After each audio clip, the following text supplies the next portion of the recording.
Good morning. My name is Joe Dabbs, Financial Secretary of Local 26. Today, we're going to have our first virtual pension seminar. Several months ago, we reached out to the people that would support and come to our live pension seminars, and they have recorded presentations for you to view today. Very good information that will help you with the information you need to file for your pensions. At the live presentations, you had the pleasure of seeing different presenters. However, today, you're going to be stuck with me. So I thought, since we were talking about pensions and retirements, I'd wear my Hawaiian shirt for you today to make it a little bit easier on the eyes of the people viewing this presentation. We're going to go through presentations today about the international pension, the NEBF pension, a couple of videos from Fidelity Investments, the Local 26 pension, and information from Caremark, CVS. Also in our live presentations, we would have door prizes, our signature Local 26 coffee mug. We have chosen several people for door prizes, so keep an eye out in the mail to see if you're a lucky winner for one of these nice coffee mugs. Also, keeping in tradition at the live pension seminars, at the end of the seminars, we would pass out a signature Local 26 retirement t-shirt. And we would like to continue to do this. So next week, we're going to send you another email and ask you for your t-shirt size. If you would respond to that, we'd be happy to mail you one of these nice t-shirts.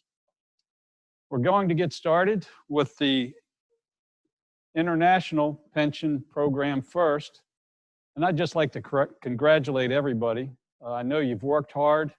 It's been a long career. Now you're getting to the point where you can look at retirement. We're here to make it as easy a transition as possible. Everybody at the different offices is here to help you. It might look like a lot of information, but if you just take it piece by piece, section by section, it's really not that bad. So let's get started with the first presentation on the international pension.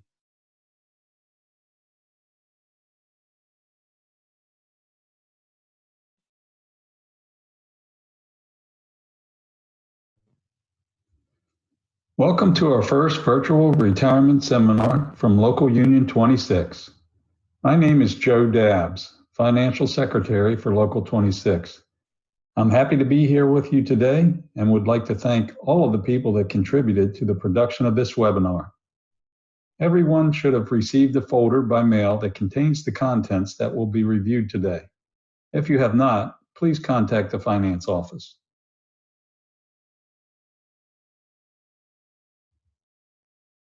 Today's seminar will include the following presentations: the International Pension, the NEBF pension, a couple of presentations from Fidelity Investments, a presentation from CVS Health, and the Local 26 pension presentation.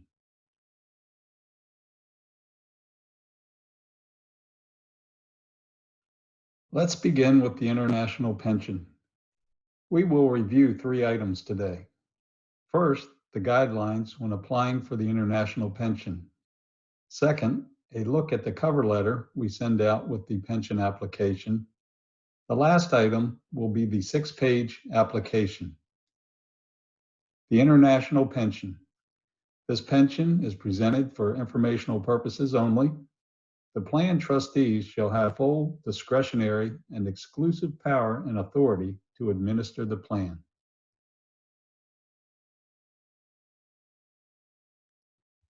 There are 3 options for the international pension: normal pension, age 65, early pension, age 62, 63, or 64, and the disability pension.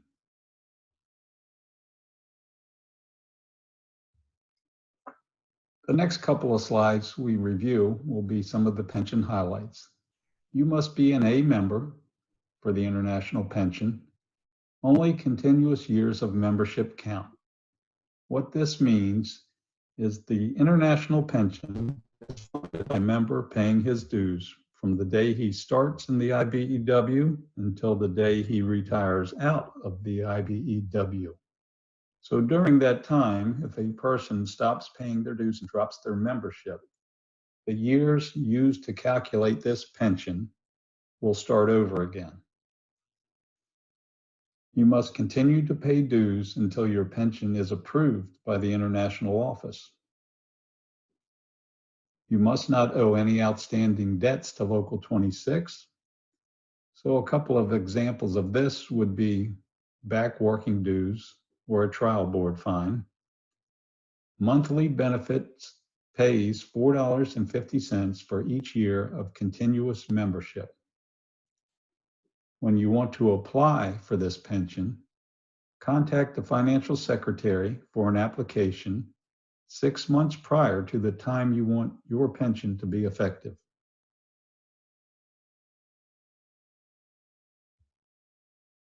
More pension highlights. Your years of benefit service are based on your anniversary date of IBEW membership. The anniversary date is the first of the month of your initiation date. So this is when you swore into membership into the IBEW and began to pay dues. The international pension is funded by union dues, currently $19 per month or $228 annually. Payments from this pension are dated the last day of the month earned and sent direct deposit to your bank the first business day of the next month. There is no spouse pension if the member dies before they retire. However, a death benefit is available, and we'll see more about this later on in the presentation.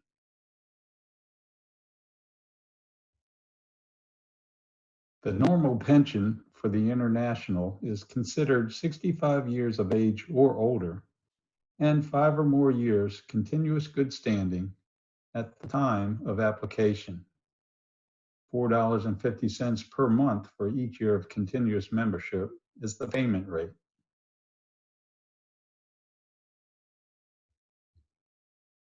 On this slide, we have an example of the normal pension.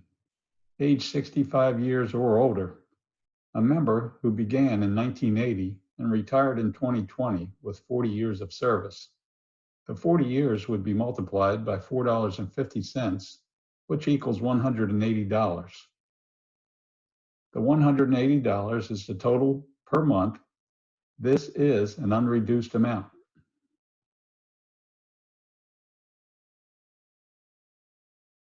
The early international pension. This is available to members age 62, 63, or 64.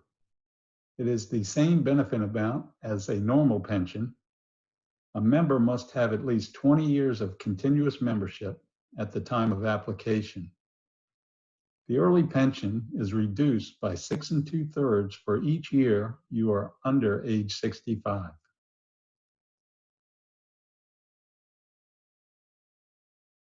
Here we see how the reductions for the early pension add up. At age 62, the amount is reduced by 19.98%. At age 63, 13.32%, and age 64, 6.66%. If you retire early and then go back to work, the pension will still be reduced and the additional years will be added.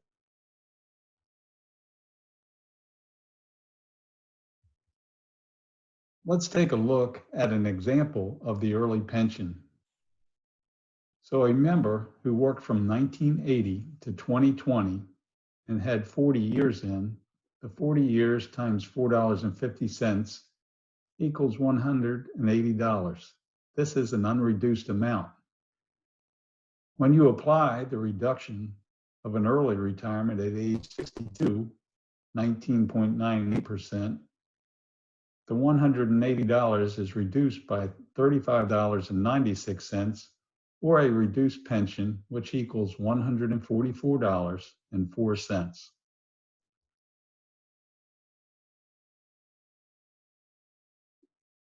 If a member chooses the spousal option when he applies for the international pension, the pension is reduced to 86.5% of the early or normal amounts. The pension is paid to your spouse for life, 50% of the reduced pension amount. Also, if the spouse is younger, a further reduction of 0.5% for each year younger will be applied. Or if the spouse is older, an increase will be applied of 0.5% for each year older.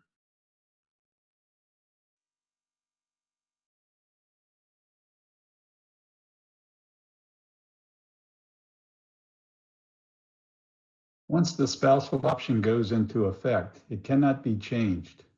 There is a pop-up clause in the international pension. If the spouse dies, or in the case of divorce, the spouse option will be canceled and the pensioner will receive the unreduced amount.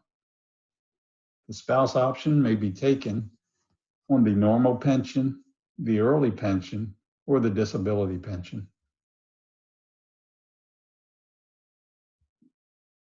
This is an example of the spousal option taken with an early pension at age 62. So as we saw earlier in some of the slides, the $144.04 amount would be multiplied by 86.5%, the spousal option, which would equal $124.60. The surviving spouse would receive 50% of that amount, or $62.30 per month for the rest of their life.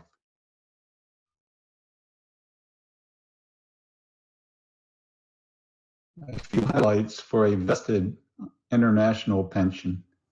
A member must have 20 or more continuous years of membership. The member must be younger than age 65 and not work in the electrical industry. $4.50 is deducted from the benefit amount for each year you are younger than 65 when you apply. Payments will begin at age 65.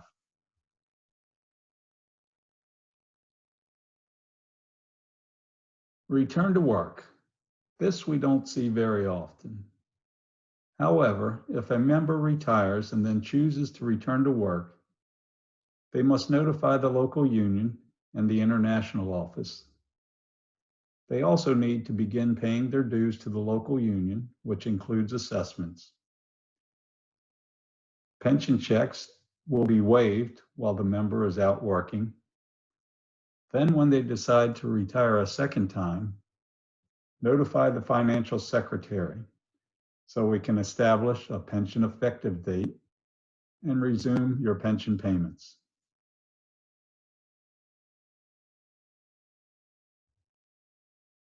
A few things to know about the disability pension. A member must have 20 or more years continuous good standing. They look for the Social Security award letter for proof of the disability. Keep your dues paid until your application is approved. There is no reduction for age, and payments will end when the disability ends.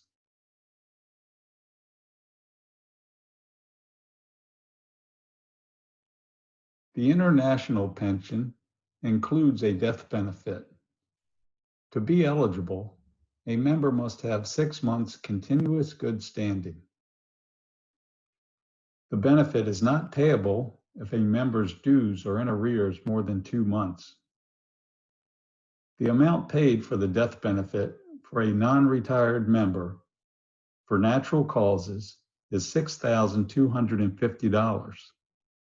A non-retired accidental death payment amount is $12,500. The payment amount for a retired member is $6,250 minus pension payments they may have received to a minimum of $3,000 for the benefit.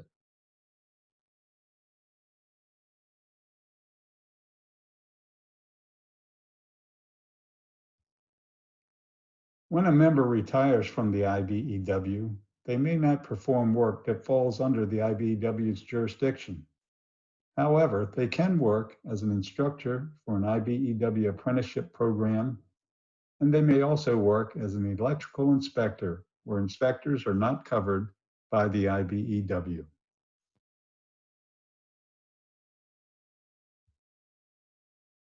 If you have any questions about the information we've covered so far, email them to pension@ibewlocal26.org or call the main office at 301-459-2900 and ask for the finance office.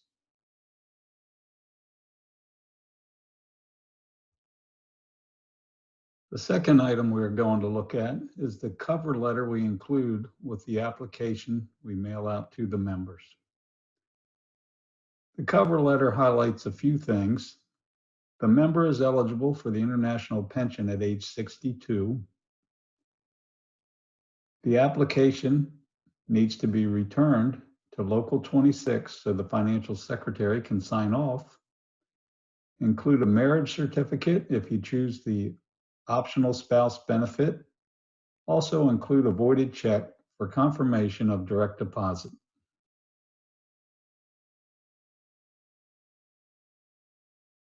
The third piece of information we're going to look at for the international pension is the application.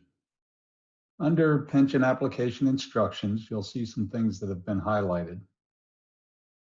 Item 2, completely. Make sure all the forms are filled out completely and all the forms are returned. Item 3, supporting documentation. So they are looking for a Social Security award letter for a disability pension. They ask for a voided check on page 6 for the banking information and a marriage certificate if you're filing for the optional spouse benefit. Item 4, local unions highlighted. The application needs to come back to the local union so the financial secretary can sign off on the application and affix the seal. Item 5, submit all the pages, otherwise we have an incomplete application. And item 6, decision will be mailed. The International will contact you when your pension application is approved or if they need additional information. Below that, the address for the International office has been redlined because of the information we spoke of earlier, the local union. The application needs to come back to Local 26 so the financial secretary can sign off on the application and affix the seal. Then the application will be mailed down to the International office for processing.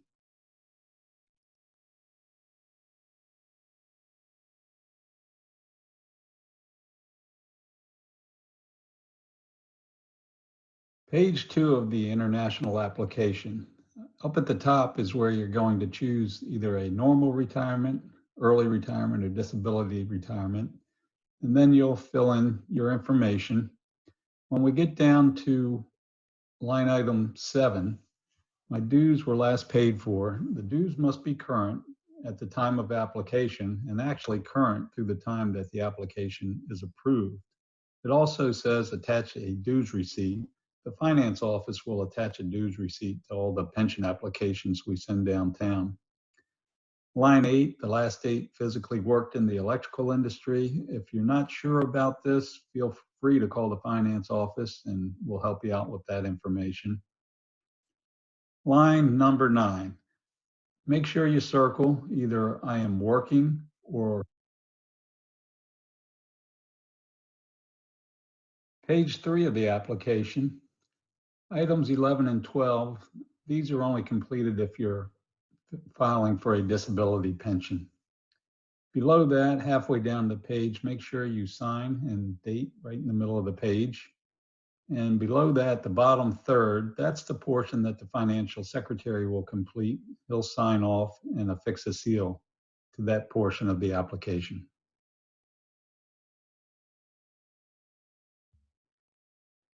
Page 4 of the pension application. This is the optional spouse benefit portion of the application. So you're going to make a choice. I do not elect a spousal benefit, and then you would sign your name. Or you would choose, I do elect this option. And if you choose that, the member and the spouse both need to fill out some additional information. You'll see a highlighted section at the bottom right-hand corner of that page. Please enclose a copy of your marriage certificate.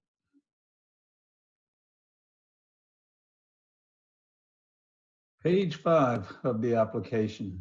So if you chose the optional spouse benefit on page 4, the member and the spouse need to sign and date page 5. Otherwise, if this option was not chosen, leave page 5 blank.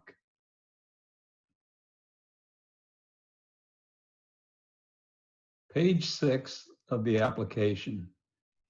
This is the direct deposit information that they need. You can see a highlighted section where they ask for a voided check for reference. Below that, the member needs to sign their name and then complete the banking information. You want to choose either checking or savings.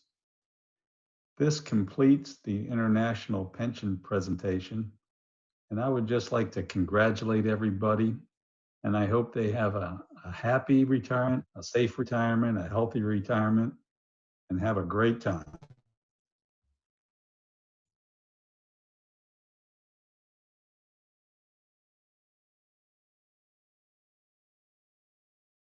So that was our presentation for the international pension.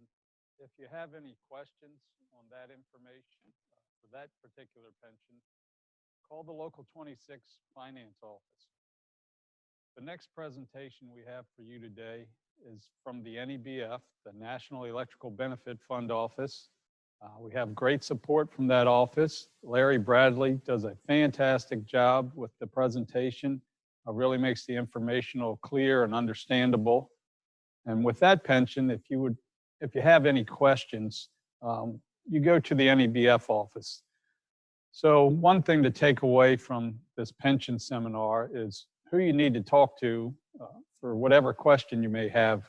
So you have 3 different offices that you're going to deal with: the local 26 finance office for the international pension, the NEBF office for the NEBF pension, and our health and welfare office for the local 26 pension.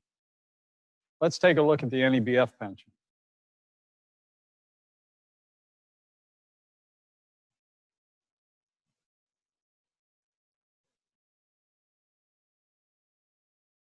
Hi, my name is Larry Bradley, and I'm the Executive Secretary Treasurer of the National Electrical Benefit Fund, NEBF. I want to welcome you to this retirement program. And first, let me wish you well in your contemplated retirement, and may it be a long, happy, and healthy one. My job today is to explain to you the NEBF and how it relates to you in your retirement, how you access your benefit, and the various choices you will have as you do so.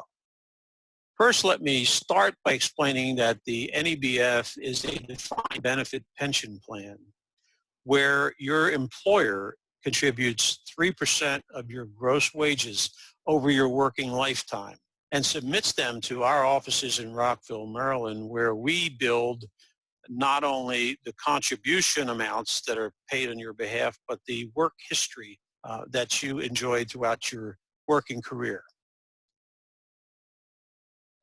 Let me give you some high-end highlights of our last completed calendar year, just give you a sense of scope and size of the NEBF. At the end of 2019, there were 600,809 individuals participating in the NEBF. Of those, 151,701 retirees or surviving spouses were receiving a monthly benefit from the NEBF. The benefits themselves under the plan, retirement benefits, of course, there's normal retirement and there's early retirement. Normal is age 65. There's several varieties of early retirement, which I'm going to go through and explain for you. Investing in the plan is 5 service credits. To earn 5 service credits, you're vested, meaning you own the benefit. It cannot be taken away from you. You're vested in that benefit. And the current service credit rate is $32 per month for each service credit you earn. And we'll explain more about that as we get into the different types of retirement.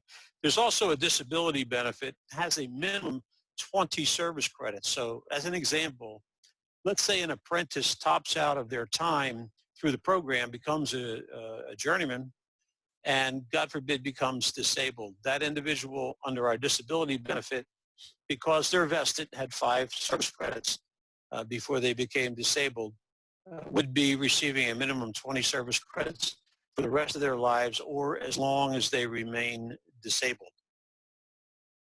Pre-retirement spouse benefit, and we're going to explain all these. Additional plan benefits include a 50 and 75% joint survivor annuity and a pop-up benefit, and I'll explain all these in just a moment. But first, if I'm in your seat today, I would be wondering, how are benefit service credits calculated? In other words, how do you calculate my benefit as I go to retire? And I will tell you, it all starts with the participant's history. As your employer is paying the contribution on you over your working lifetime, they're also submitting hours worked. And so in our system for you and everyone that's in the plan, we build what we call a work history. And here's a sample of a work history. This could be anyone from 1994 to 2019. We're going to use it as the example. You see the period of years, the number of calendar years, the hours in each year, and then the total hours, and then the grand total hours. So there's a work history, a sample work history. If you go to retire, we're going to look at your work history very specifically. The next thing we will do is move over and look at the rules of the plan. And we're going to apply the rules of the plan to your work history. In this case, first thing we want to know is how many good years were there? Well, 1994 to 2019 is 26 years. However, there is a plan provision that says if you do not work 300 or more hours in a calendar year, that year does not count. And you can see in 1999 and 2004 in this work history, those were both less than 300 hours, so those are subtracted. So this individual would end up with 24 good years, as we call them. Next, we take all the hours in the good years and divide them by 1,000. In this case, 35,000 hours divided by 1,000 is 35. There's another plan rule that says benefit service credits awarded may not exceed the number of good years. So in this case, this person is entitled to 24 benefit service credits. I'll explain more how that works, but this is essentially how we apply the rules to your specific work history to come up with your benefit amount. And we'll talk about that in just a moment. But let's start with talking about normal retirement. And under NEBF, normal retirement, 65 years of age or older. And the eligibility is you're vested 5 or more service credits, you're 65 or older, as I said, and you're retired from the electrical industry with a couple of exceptions. You can collect your benefit from NEBF and continue to work if you're an electrical inspector for a government or a municipality, or if you're teaching in a JATC that is contributing to the NEBF on behalf of its employees. You can be 65 years old. In fact, you must be 65 or older to teach in that JATC. If the JATC does not contribute to NEBF, then any age retiree can teach and continue their pension benefit, with one exception. A disabled retiree under the disability benefit cannot work at all in the industry or outside of the industry. They cannot have any gainful employment. And by the way, we use the Social Security standard, but I'll get to that in a moment. So normal retirement, you're vested, you're age 65 or older, and you're retired from the electrical industry. And here's just a quick example of how that works. Let's say you've earned in your history your good years or your service credits for 30 benefit service credits, and you do not have a break in service. Let me pause on break in service and say the rules of break in service over the decades has changed several times. So it's difficult to try to explain a break in service. But if you left the industry for any lengthy period of time, you may have a break in service. And we'll talk a little bit more about that. And we'd prefer to deal with you directly by contacting our office, which I'll give you that detail later, and talk about a break in service if you should have one. But let's assume you don't and you had 30 benefit service credits.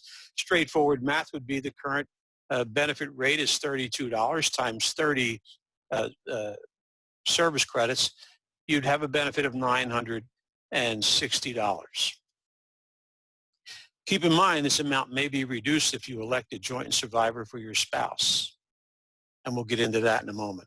Early retirement benefits. Eligibility requirements are you're vested, of course. You're between the ages of 60 and 64. So 60 is the earliest one can go out under the NEBF program. And you're retired from the electrical industry with the same provisions I spoke about a moment ago. There's three types of early retirement benefit. Let me explain them and tell you how they work. There's a reduced benefit at age 62, 63, or 64. So simply stated, you can go out earlier, but you're going to have a reduction. Unreduced benefit at age 62, 63, or 64. Now that is the most popular because you can actually go out at age 62 with no reduction in your benefit. It would be the same as if you were 65, in other words.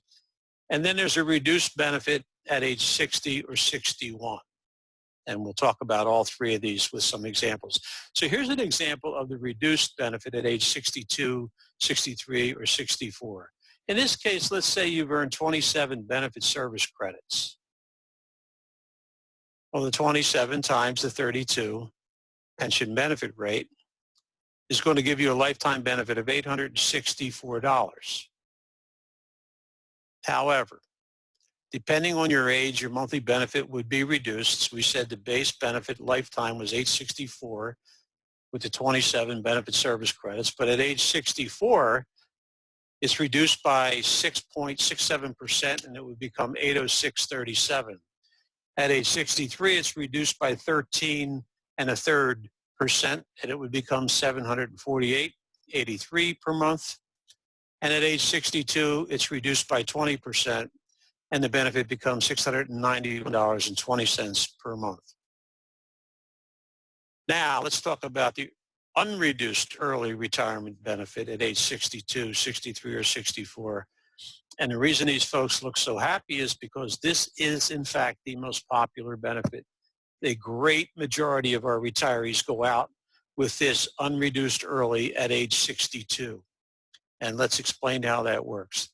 The eligibility requirements are you meet the eligibility requirements for an early retirement benefit, which we explained a moment ago. You're of age and you're vested.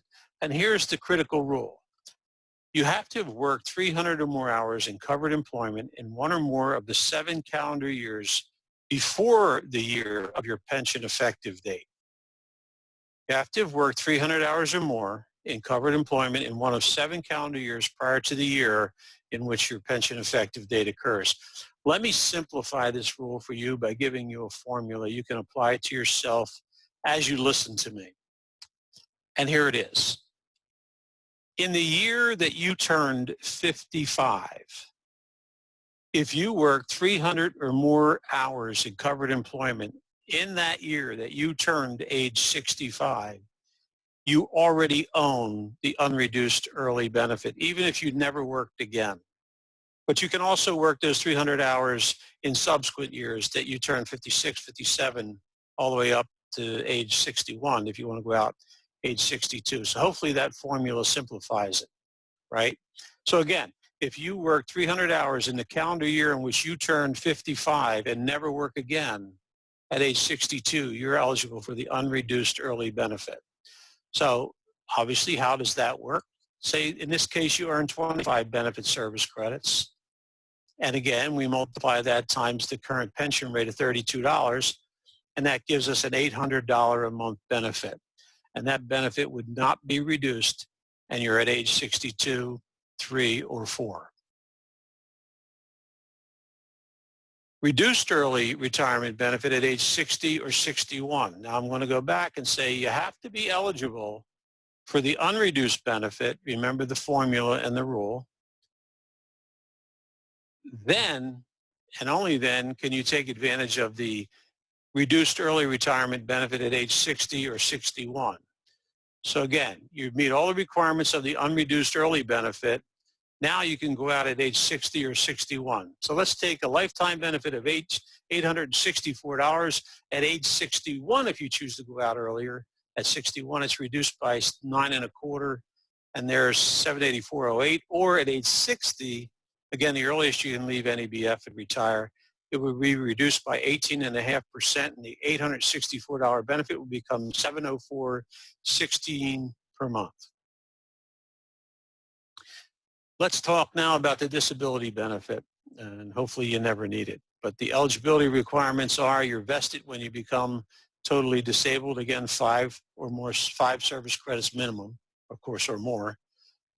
You are younger than age 65.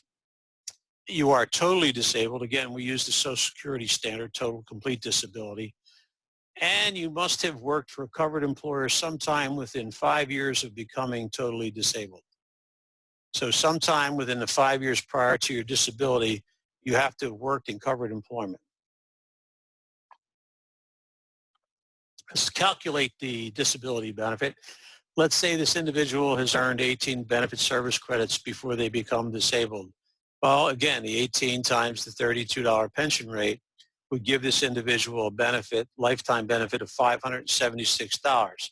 However, remember we said the minimum disability benefit is 20 years, 20 service credits. So this individual would have 20, not 18, times the $32 benefit rate and have a minimum disability lifetime benefit of $640 versus the $576. And this would be for the rest of their lives or as long as they remain disabled. And let me pause here again and say, if you are receiving a disability benefit under the NEBF, you're not permitted to work at all. No gainful employment at all in the industry or outside of the industry. Pre-retirement spouse benefit.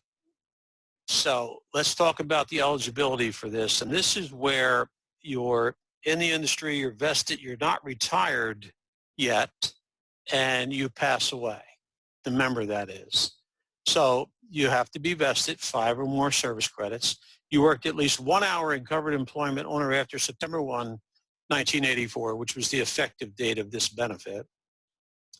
And you're married to your spouse for at least 1 year prior to your death. In this case, if the member predeceases the spouse and you meet these qualifications, then the spouse would then be eligible for one half of the benefit you would have received when you would have received it. Again, your spouse under this condition would be eligible for 50% of your benefit or the member's benefit when the member would have become eligible, first eligible. Some additional plan features are a joint and survivor annuity benefit. This is simply stated where the plan provides you with a reduced benefit for your lifetime because at your death, the plan is going to provide your spouse with a lifetime monthly benefit for their lifetime. There's a 50% survivor benefit, so I can leave my spouse 50% of my benefit upon my passing, or I can leave my spouse 75%. And that's a choice you make at retirement, all right? And the calculation is this. For 50% joint and survivor, we'll take, you remember earlier we were calculating the normal benefit. We came up with something we call the lifetime benefit. We'll calculate your lifetime benefit, that is the member, and we'll reduce it by 9 3/4% plus or minus a 0.5% for every year or part of the year that your spouse is younger or older than you, the participant.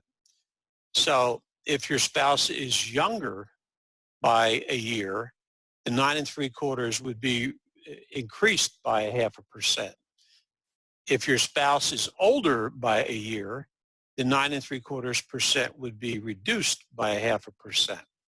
And for each year older or younger, the 0.5% would be added or reduced depending on whether the spouse is older or younger than the member. And just so, may I say, before I get to the pop-up, the 75% benefit, there's no simple formula that has to be calculated through an actuarial process when you go to retire. So it's not a simple, straightforward formula like this one here for the 50%, but suffice it to say that our actuaries tell us that whether you take the lifetime benefit, a 50% joint and survivor, or a 75% joint and survivor, they must be under the law actuarially equivalent, meaning at the end of the day, they're going to be actuarially worth the equivalent amount of money. So just beware of that, and we can work with that when and if you go to retire.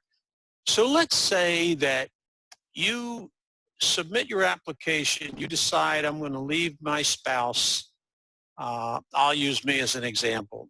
I'm going to leave my spouse 75%, the maximum amount of joint and survivor, for several reasons. Because one, she told me I had to, and two, I'm sure she's going to outlive me. But I'm just playing around. I don't have a crystal ball, but I will leave her the 75% joint and survivor. So let's say I do that and I retire, and I'm going about my retirement, my wife and I. And as I said, I've selected that joint and survivor. And my spouse then predeceases me. Now remember, I retired and I said I want to leave her 75% of my benefit. Now she passes before I do. And it just so you know, his or her date of death has to be July 98, July 1, 98 or later. That's the effective date of the benefit. What happens here is my monthly benefit then would be popped back up. Remember we said if you selected joint and survivor, 50 or 75%, we're going to reduce your benefit because the plan knows it's going to now pay two benefits, not one. One to you and then one to your spouse when you pass. Well, now we know it's not going to happen because the spouse predeceases the member. So we take that reduction that we did to your lifetime benefit, we pop it back up to the full benefit the first of the month after your spouse's date of death. If you're thinking about retirement under the NEBF, here's what I would suggest to you. Contact us at least 3 months before your anticipated retirement date and chat with us about any questions you may have. And by the way, there's an online benefits portal we'll talk about in a minute. You can do a lot of this online, which a lot of folks prefer to do now. And of course, you'd complete an application which can be downloaded from our website at www.nebf.com, or you can certainly contact our office in multiple ways and get an application mailed to you. I would suggest right here, though, that you at least go online or get somehow a copy of the application, because at the back of it, there's a checklist of documents that will be required. And you don't want to wait till the last minute and be scurrying around trying to find a copy of your Social Security card and various things that we require.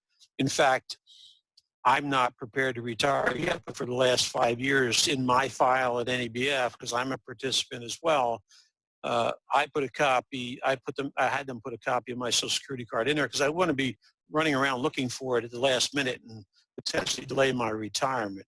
So contact us 3 months out to get the process started. Complete the application, and let me explain then what you do. The pension effective date when you are first eligible to receive a benefit, okay? It's going to be the latter of these three things. The effective date of your benefit will be the latter of the following three things. The month following receipt of your application, and receipt of your application means in our office in Rockville, Maryland. Second, the month following the date you turn the appropriate retirement age, depending on which retirement you're taking, normal, early, or early. The month following the date you actually turn that age, or the month following the date of retirement from the electrical industry. So it's going to be the latter of these three events. Is the month after is your pension effective date. When will I get my first monthly benefit? Monthly benefit payments are made on the last working day of the month for the month via direct deposit. And direct deposit, just so you know, is mandatory under the NEBF. We don't write and send checks. Everyone that retires under NEBF since 2005 has done so via direct deposit. There's a lot of safety, security involved in that decision as well. So your monthly benefit, for example, for June will be direct deposited in your account on or about the last working day of that month of June. So essentially, we pay at the end of the month.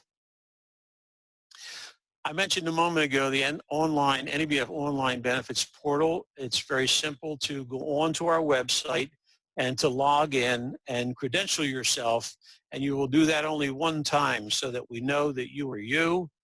And then participants who log in are able to generate a benefits estimate, which is really cool. You can go on, credential yourself if you haven't already. I would highly recommend it. And you can ask for a benefit statement, which will be rendered probably inside of a minute. And you'll get to see the entire work history. If you remember back earlier, we said we're keeping a work history on all of our participants. You'll see exactly what work history is in our system for yourself. And barring going online to get it, every 3 years we're required by law to send you by mail a benefit estimate, and we're going to be doing that in the year 2020, the year we're in actually. We'll be doing that toward the latter part of the summer, early fall. We'll be sending a benefit statement to all participants, but you can go and not have to wait and get it anytime you want. You can change your address, which used to require exchange of letters. You had to write in and we had to write back to you. Now you can do it online once you're credentialed in the plan. You can view plan documents and receive plan documents online. You can download the pension application online.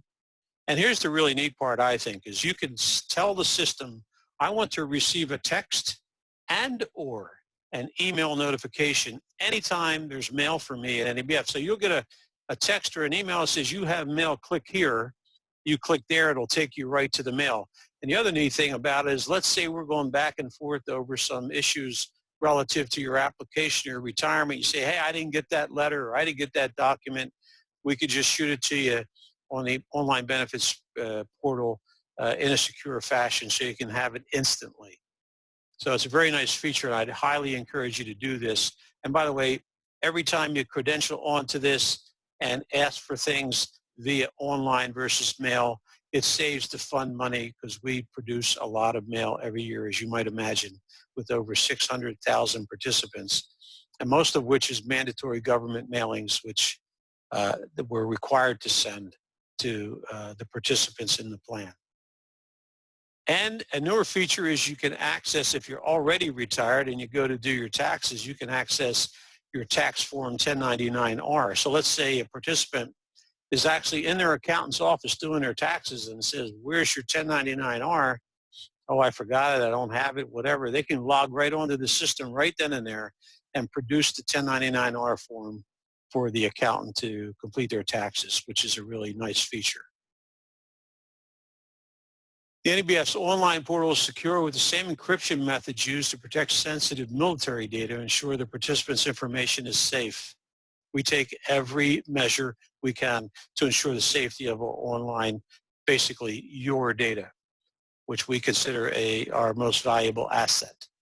And it's our online benefits portal is accessible via laptop or mobile device, pretty much any smart device you can use to access the data. So for more information, I want to encourage you to log on to NABF.com. Hopefully you'll credential yourself on online benefits portal just to have access to it. It'd be even greater if you decide I want to receive everything via electronics and no paper mail, and help the cause of saving more. The more money we save, the more money we have for providing benefits to the participants and their beneficiaries. So again, NABF.com. I also want to give you the phone number for our office in Rockville, Maryland. You can reach us at 301-556-4300. Again, that number is 301-556-4300. And with that, again, let me take this opportunity to wish you a long, happy, and very healthy retirement. Enjoy, and thank you so much for listening today. I do appreciate the opportunity to share with you. I hope this has been beneficial. Take care now. That concludes the presentation for the NEBF. Larry's always been a great supporter of our pension seminars. He does a great job with his pension presentation. Any questions you might have regarding the NEBF pension, reach out to the NEBF office. They're in Rockville, Maryland. The next presentation we have coming up will be the first of two presentations. This will be a presentation by Fidelity Investments. This one is on Social Security.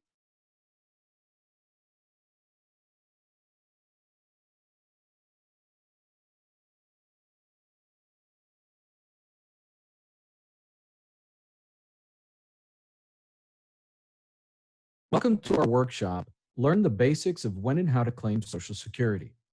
Over the next 20 minutes or so, we'll focus on helping you understand how Social Security works, considerations for deciding when to start claiming your benefit, and how Fidelity Investments can help you decide how to make the most of your benefit. You may have a vision of what your retirement will look like. To bring your vision into better focus, here are a few important questions that will help shape your retirement. How will you generate income once you stop working? What is Social Security? How and when will you claim Social Security? Your answer to all three questions can have a big impact on your budget, your lifestyle, and even when you decide to stop working. Let's look at each decision and its potential effects on your future. The first question we'll discuss is, how will you generate income once you stop working? Consider every potential source of income that can help replace your current paychecks. You'll likely collect Social Security, and you may have pensions, annuities, rental income, part-time work, or other income generators. Once you've identified your retirement income sources, it will be important to create a plan to help ensure that your money will last throughout your retirement. Creating a budget is a good place to start. Think about how much you'll need to cover your essential expenses like food, housing, and healthcare, and your discretionary expenses like travel, eating out, and entertainment. See if you're financially ready for retirement by trying to live on your retirement budget. If it's too tight, you may want to make some adjustments. If you work during your lifetime, there's a good chance you've paid into Social Security. Social Security is part of a social welfare and insurance program managed by the United States government. This program pays benefits to retirees, workers who become disabled, and survivors of deceased workers. Today, we'll review some of the basics of Social Security. We'll also examine some common Social Security myths along the way to help you better understand how the program works and how it could benefit you. The next question we'll discuss is, how and when will you claim Social Security? There are many things to consider when deciding to claim Social Security, including the age when you claim, your life expectancy, gender, marital status, and how much income you will receive from your benefit. These considerations can seem complex. This workshop will help you better understand some of your options and offer additional resources to help you feel confident about your claiming decision. Now that we've explored some common beliefs about Social Security, let's examine how it works. In order to qualify for Social Security, there are 3 requirements you'll need to meet. Number 1, you worked for a covered employer. Number 2, you earned at least 40 credits. Number 3, you're at least age 62. Let's explore each of these in more detail. The first requirement is that you worked for a covered employer during your working years. A covered employer is one that pays Social Security taxes to the government. These are called Federal Insurance Contribution Act, or FICA wages. You've probably seen a FICA deduction on each of your paychecks. If you didn't work for a covered employer, for example, you worked for an organization that offered a state or government pension, you may still be able to get some Social Security benefits. The second requirement is that you earned a minimum of 40 credits during your working years. 1 credit is earned for a certain dollar amount of wages. You can earn up to 4 credits per year, 1 per quarter, and credits can come at any time during your working career. Credits don't need to be earned from consecutive years of employment. If you work for 10 years and earn 4 credits each year, you'd reach the 40 credits to qualify for Social Security. Self-employed individuals and those who served in the military earn Social Security credits the same way. If you reach 40 credits and you are the worker, you would be eligible to claim Social Security on your own work record. If you are or were married, you may also be eligible for benefits on your current, ex, or deceased spouse's work record. And if your spouse doesn't qualify for his or her own work record, he or she may qualify for spousal benefits on your qualifying record. The third requirement is that you must be at least age 62 to start claiming Social Security benefits. It's important to understand that while you can begin taking Social Security at age 62, you will receive a permanently reduced benefit amount for claiming your benefit before reaching your full retirement age. Full retirement age ranges from age 66 to 67, depending on when you were born. Let's take a look at a chart that will tell you your full retirement age. Your Social Security benefit from age 62 to age 70, and your monthly benefit amount is calculated based on your full retirement age. Your monthly benefit amount is adjusted up or down based on your age when you start claiming. If you claim your benefit before reaching your full retirement age, Social Security will reduce your monthly payments and lock in a permanent reduction of your benefit. This means that claiming early could cost a significant amount of money to you or a surviving spouse claiming benefits based on your work record if one of you lives past the Social Security definition of average life expectancy. If you wait to claim your benefit, the amount of your monthly benefit will increase until you reach age 70.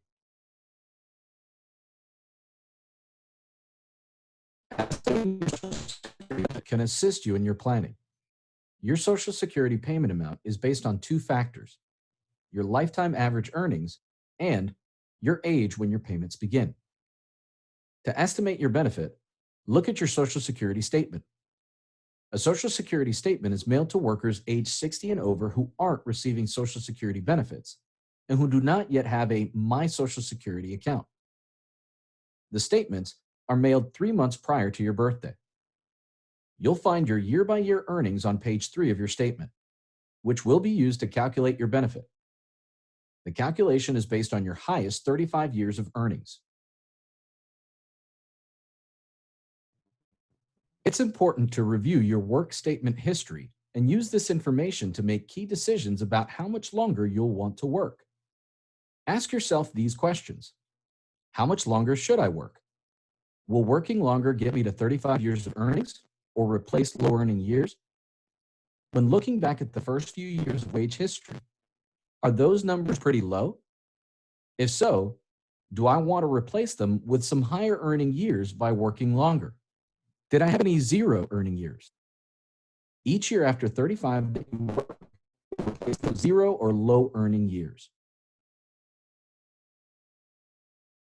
Your benefit is based on your 35 highest earning work years.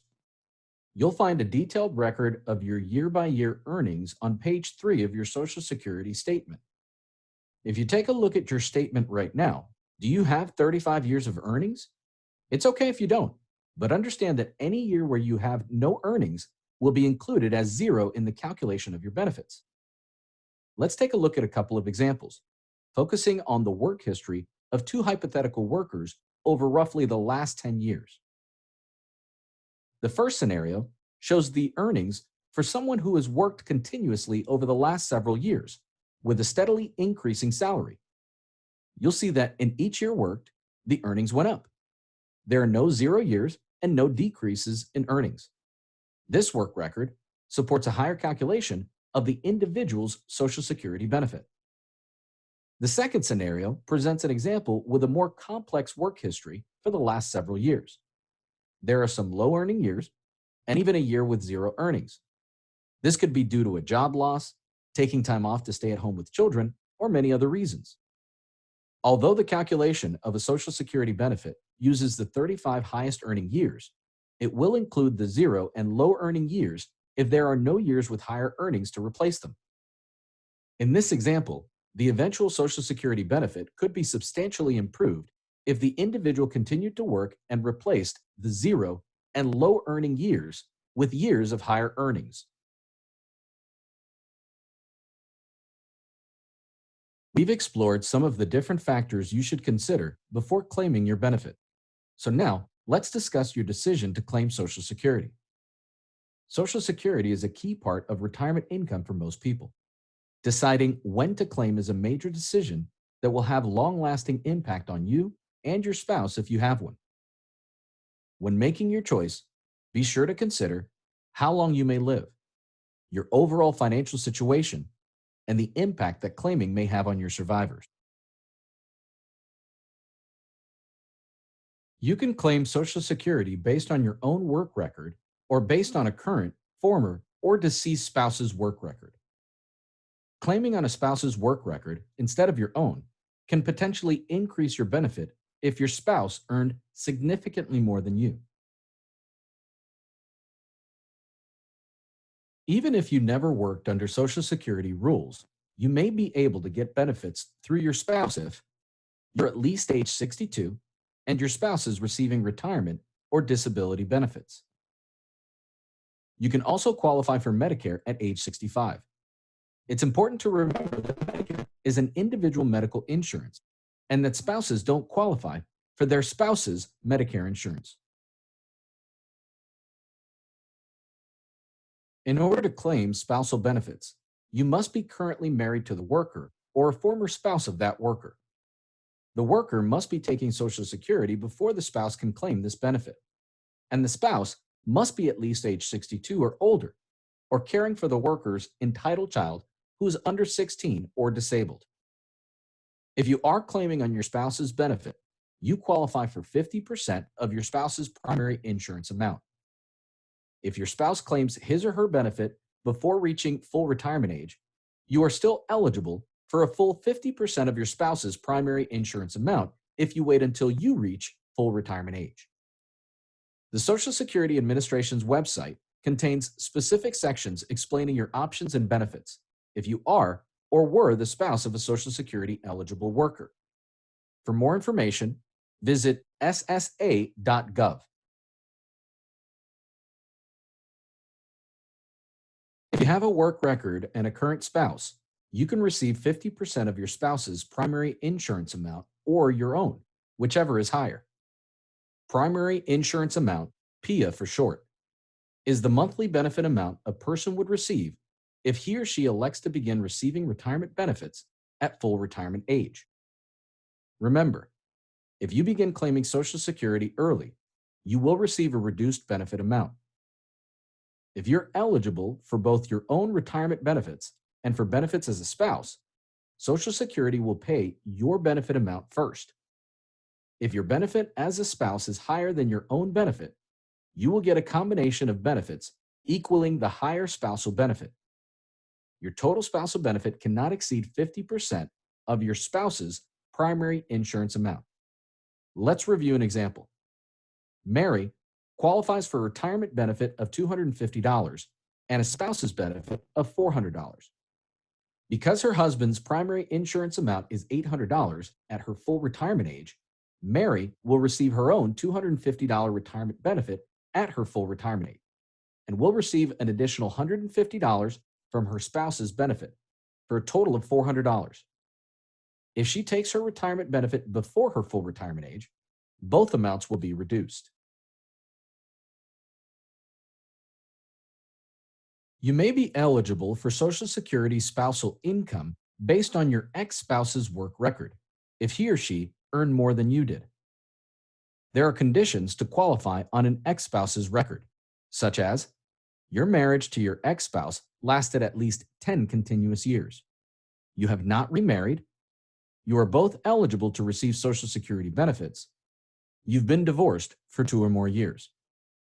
If eligible, you can receive 50% of your ex-spouse's primary insurance amount. If your ex-spouse has not applied for retirement benefits, but can qualify for them, you can receive benefits on his or her record if you've been divorced for at least 2 years.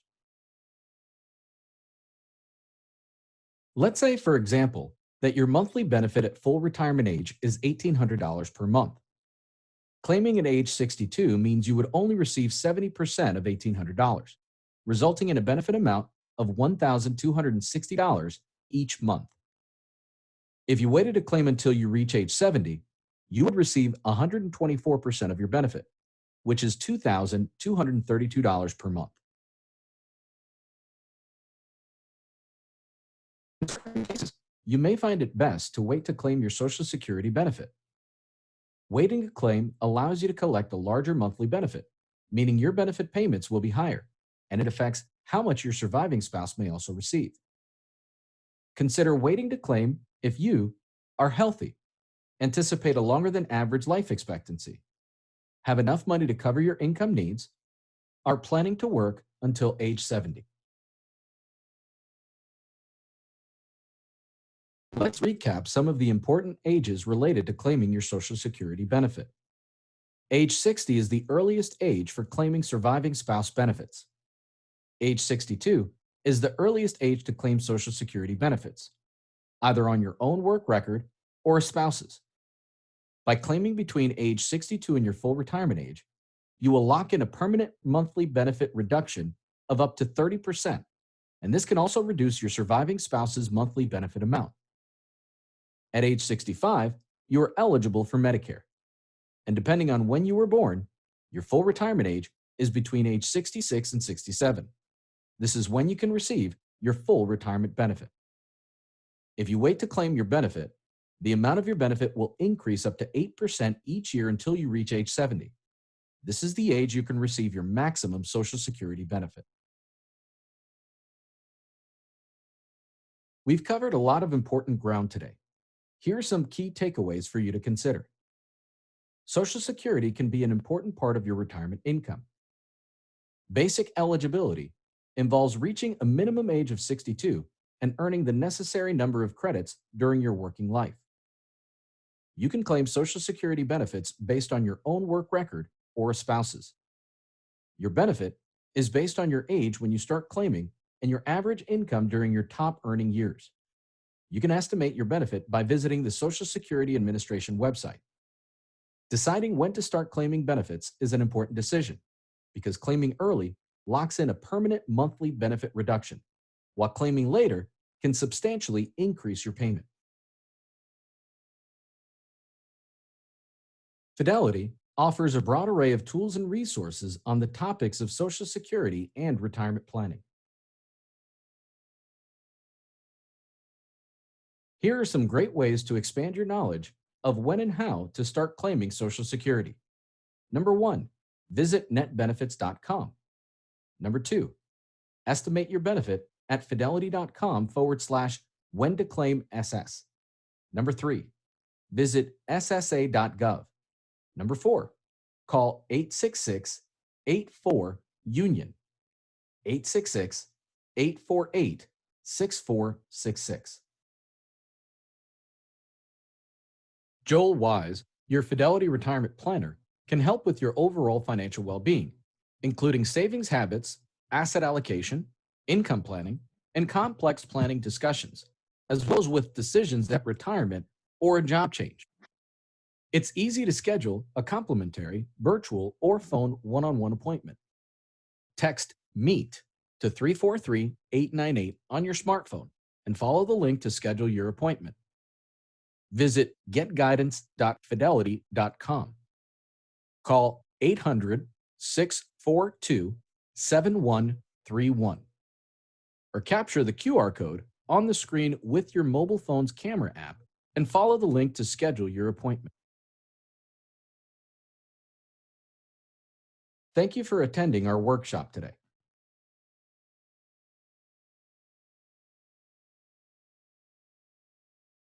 That concludes the first Fidelity presentation, and I would just recommend you should call Fidelity. They're there for us. They've been part of our retirement plan for a long time, and they're very helpful. They do retirement planning, estate planning. Feel free to reach out to them.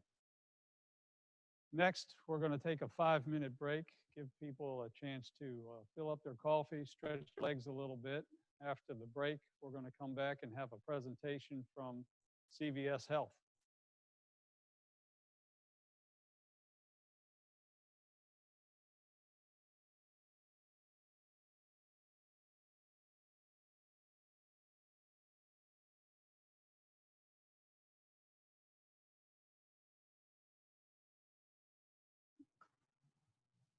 Time for a short break. We will resume in 5 minutes.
Okay, so we're back after the 5-minute break. The next presentation we have coming up is from CVS Health, and Paul's going to get that set up for us, and we'll take a look at that next.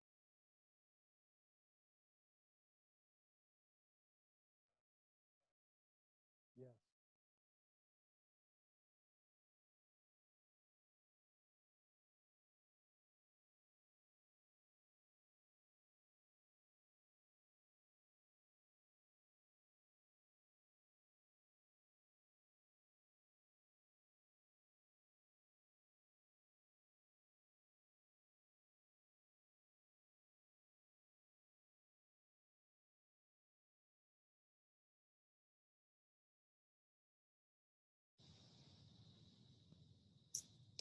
Thank you for joining. In this presentation, we will review the prescription drug plans offered to IBEW Local 26 Medicare eligible retirees through the SilverScript EGWP plan.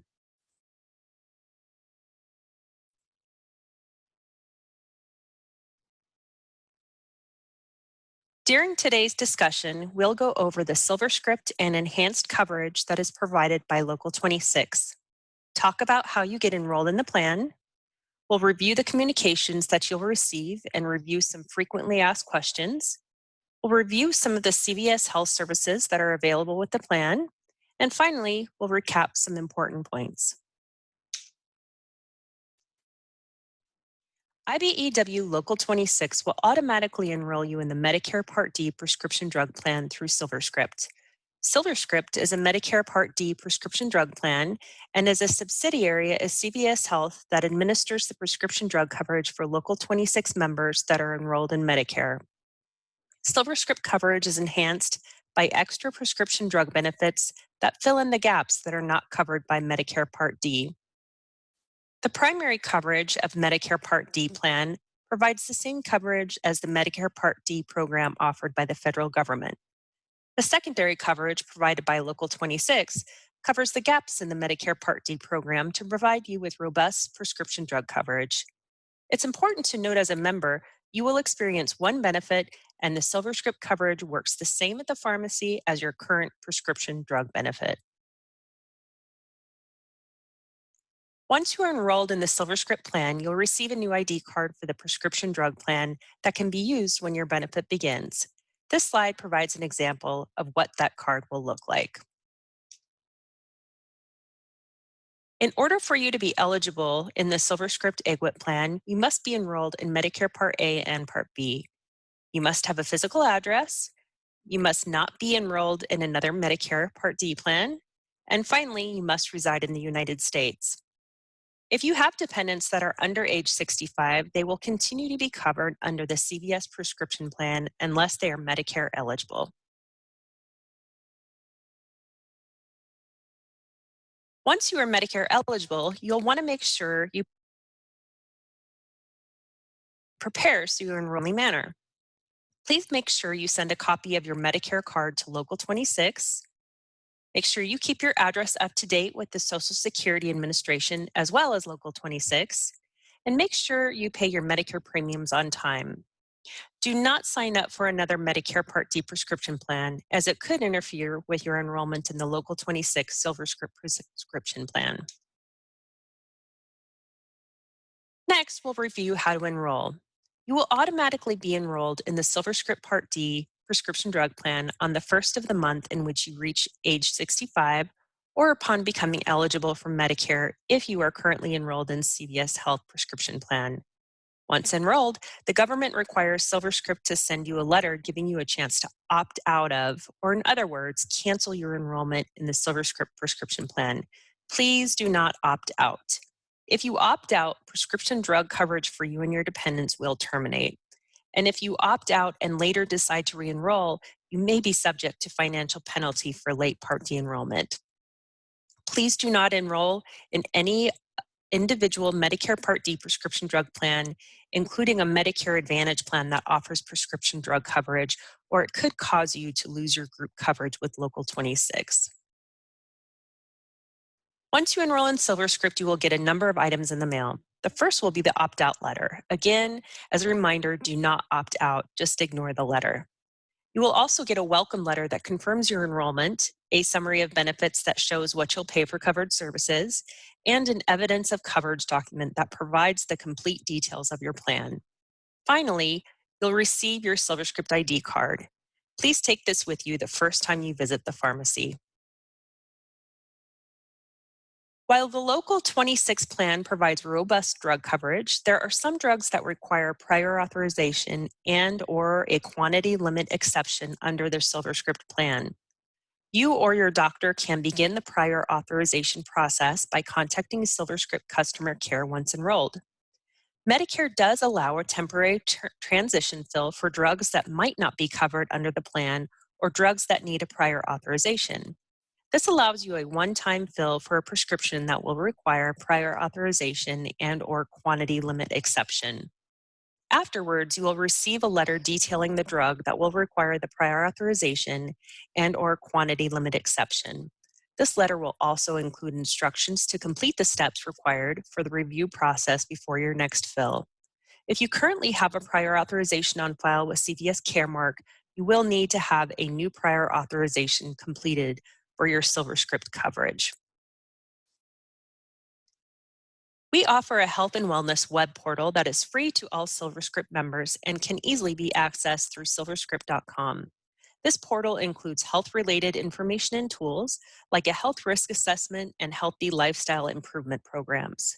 There are also articles focused on seniors about health and wellness, as well as calculators, health trackers, and other tools that enable self-assessment and program utilization. We also have digital tools through caremark.com and the CVS Health phone app to make managing your prescriptions easier. These tools help you check your drug cost and coverage, get started with delivery by mail, easily request refills, manage your profile, view your ID card, and find one of the 66,000 participating pharmacies located nationwide. Next, let's take a look at some frequently asked questions. Do I need to fill out any paperwork to enroll? No, you will automatically be enrolled in the SilverScript plan. What happens if I choose to opt out? You could lose prescription drug coverage for you and your dependents. Will I receive a new SilverScript card?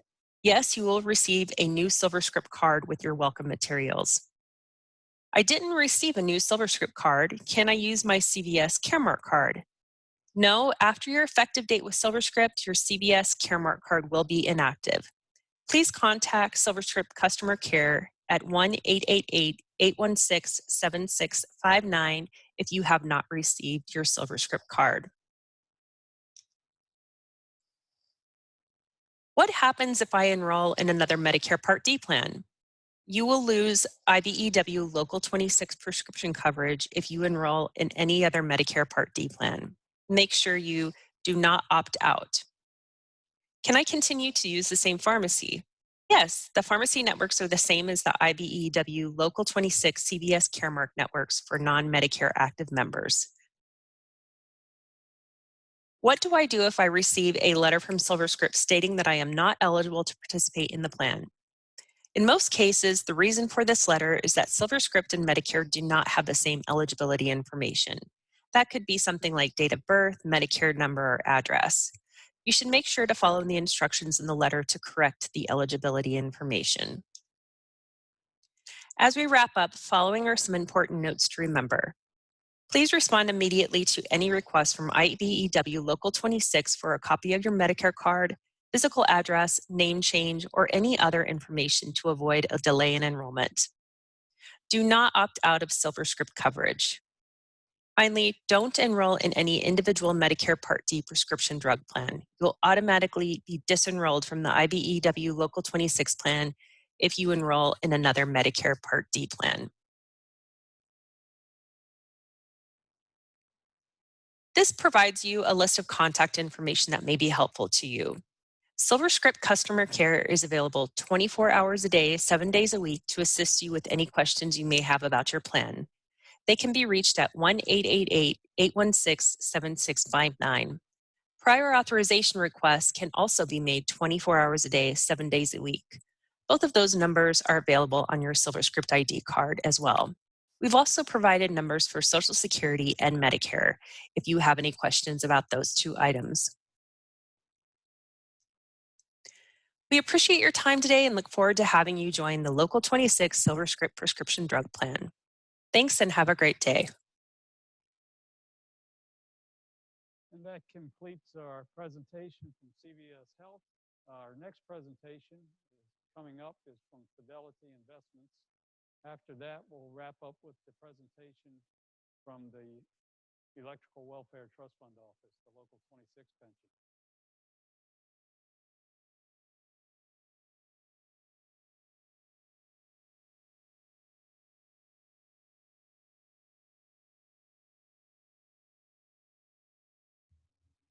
Welcome to the Turn Your Savings into Retirement Income workshop. Over the course of this presentation, we'll discuss different considerations and techniques for preserving and growing your savings in retirement. 3 key retirement income topics. Today we'll discuss 3 key topics: why it's important to have a plan for generating income in retirement, factors to consider when transitioning your savings into income for retirement, and how to develop a retirement income plan. The importance of having a retirement income plan. First, let's address a basic question. Why should you have a retirement income plan? Important retirement questions. You probably have a vision of what life will be like after you stop working. But in order to bring greater focus to this vision, let's consider a few important questions that will help shape what your retirement may look like. These questions are: when will you retire? Where will you retire? What will you be doing? When planning for income in retirement, it's also important to consider who this planning might include. Are you doing this by yourself or with a spouse or partner? If you're planning with a spouse or partner, you'll also want to consider these important questions. Are you both retiring at the same time? How will your spouse or partner's savings, retirement benefits, and income sources affect your overall plan? Benefits of a retirement income plan. A retirement income plan can help you make your retirement savings last, live the retirement you envision, build a legacy.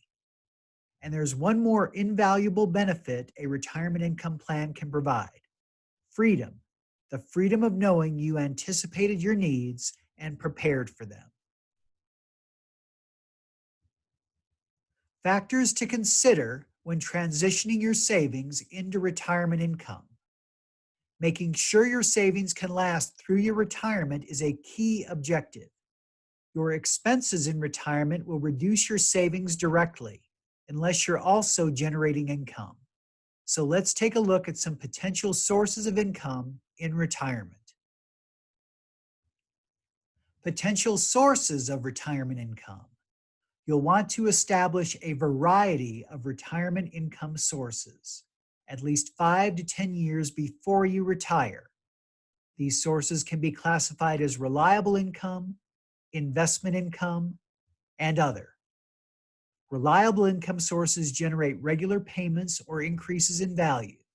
Examples include pension plans, income annuities, and Social Security benefits. Investment income sources generate variable payments because their value is based on market conditions that can shift over time. Examples include 401k and 403b plans, individual retirement accounts, and health savings accounts. Other sources of retirement income can include employment income if you plan to continue working, rental property, trusts, or an inheritance. Tax considerations for these income sources can vary, so it's important to fully understand the potential effects taxes might have on this stream of income and your savings. Retirement expenses. Now let's discuss the importance of estimating your expenses in retirement. We can put expenses into 3 categories. Essential expenses. This category includes must-haves such as groceries, utilities, transportation, healthcare, and housing.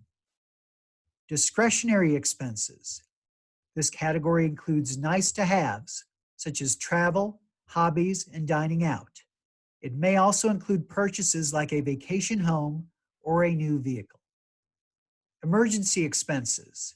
This category includes unexpected events such as an unforeseen health issue or an urgent repair to your home or automobile. As you plan, you'll want to budget for these types of expenses. A common rule of thumb is to set aside 3 to 6 months worth of living expenses to help cover emergencies. Factors affecting your retirement savings and income. You'll also want to think about some important topics that could potentially impact your retirement savings and income. Your withdrawal rates. The size and frequency of your withdrawals will have a significant impact on how long your accounts will last. A retirement income plan can help you determine appropriate withdrawal rates for your specific circumstances. Effects of inflation. Inflation is the rate at which the general level of prices for goods and services rises over time.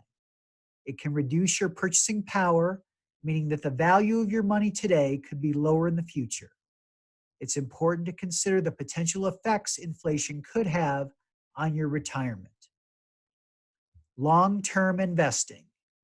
Selecting a mix of investments that fits your needs while also allowing you to leave those investments in place over the long term can help put you in a position to ride out market swings, deal with inflation, and generate income designed to last a lifetime.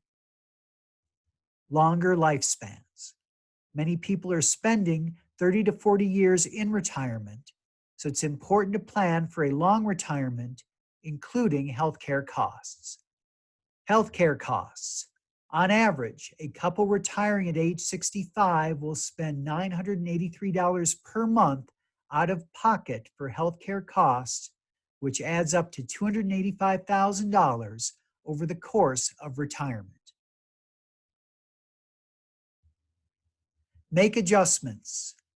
There are steps you can take to help make sure you can afford the retirement you envision. Once you have a realistic estimate of your expenses in retirement, you'll want to identify which income sources will cover those expenses. It's very important to estimate your retirement expenses as accurately as possible so you can include enough retirement income to cover them for the rest of your life. The Fidelity Planning and Guidance Center contains tools and resources to help you identify any potential gaps by comparing your estimated retirement expenses to your estimated retirement income. You'll find a link to the Planning and Guidance Center in the resource guide in the Attachments tab. If you do identify gaps between your income and your expenses, you might consider taking steps to improve them, such as delaying retirement and continuing to work, or spending less now and saving more for later. Consider your tax situation. Now, let's briefly discuss the impact taxes can have on your retirement income. Different sources of income may be taxed at different rates. It's important to create an efficient portfolio of investments so you can dedicate the smallest amount of your assets to generating the income you need while also reducing taxes. As you receive benefits such as a pension, Social Security, and other reliable income, it's important to understand how they're taxed and where you will be within the tax brackets.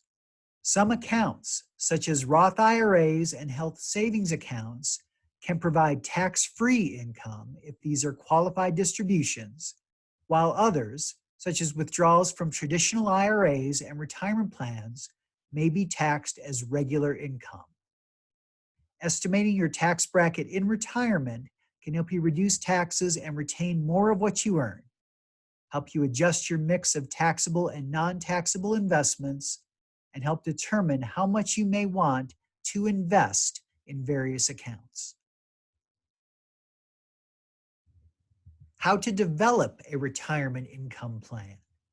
Creating a retirement income plan can help you feel more confident about the path to your financial future.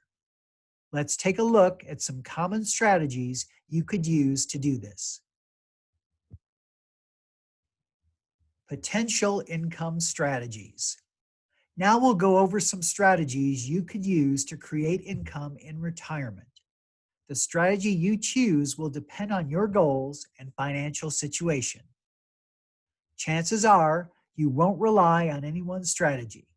Instead, you'll probably want to mix and match key components to generate income appropriate for your lifestyle, needs, and goals.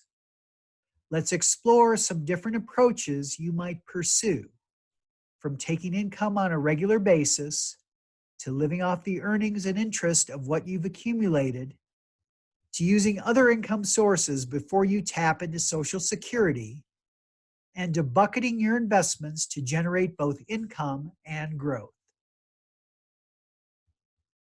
Take systematic withdrawals from your investments. Let's review how you can set up a systematic withdrawal plan to generate income from your investments. Systematic withdrawals. Setting up systematic withdrawals can help you receive a regular stream of income to meet your needs. Here's how it works. You make systematic withdrawals from a diversified mix of investments, stocks, bonds, and cash that are managed to help you get the most from what you've saved. To implement this strategy, you'll want to consider how long you plan to spend in retirement and determine how much income you'll need from each investment account. It's important to also establish your asset allocation, the mix of stocks, bonds, and cash, and identify a combination of investments for your portfolio. You'll also want to be sure to rebalance your mix of investments periodically based on market performance and the amounts you withdraw. You could also consider adding an income annuity to complement your systematic withdrawal plan. Income annuities are issued by insurance companies and can provide you and/or your spouse with lifetime income regardless of market fluctuations. In exchange for the lifetime income, income annuities have limited or no access to the underlying assets. How much should I withdraw annually? Establishing a target withdrawal rate can help ensure your savings will last as long as you need in retirement. Fidelity suggests a withdrawal rate of 4% to 5% from your savings each year. That way, you'll have more confidence that your savings will last. Living off interest and account earnings. It may be possible for you to live off the earnings from your investments alone instead of slowly cashing out those investments. This strategy works if you've accumulated enough to generate the income you'll need to meet your expenses in retirement. Income from interest and account earnings.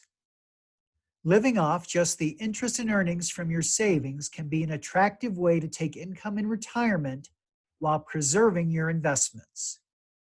Here's how it works.